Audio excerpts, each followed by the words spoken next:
ایک زمانے میں ایک بادشاہت تھی۔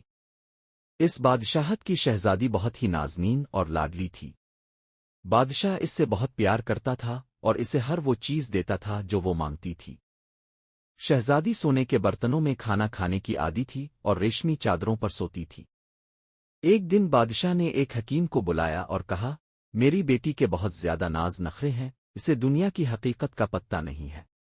میں چاہتا ہوں کہ وہ عام لوگوں کی زندگی کو سمجھے۔ حکیم نے بادشاہ سے کہا، آپ اپنی بیٹی کو کچھ دنوں کے لیے ایک غریب آدمی کے گھر بھیج دیجیے۔ بادشاہ نے حکیم کی بات مان لیا اور اسے ایک غریب کسان کے گھر بھیج دیا۔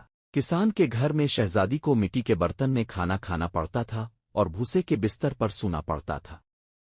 پہلے تو شہزادی کو بہت تکلیف ہوئی، لیکن آہستہ آہستہ وہ کسان خاندان کے لوگوں سے مل کر ان کی زندگی کو سمجھنے لگی۔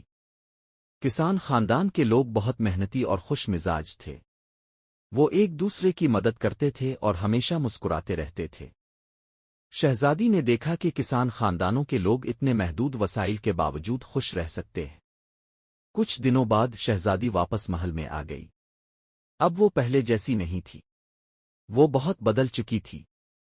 اب اس نے سونے کے برتنوں میں کھانا کھانے کے بجائے مٹی کے برتنوں میں کھانا کھانے کو ترجیح دی۔ وہ ریشم کی چادروں پر سونے کے بجائے تنکے کے بستر پر سونے کو ترجیح دیتی تھی۔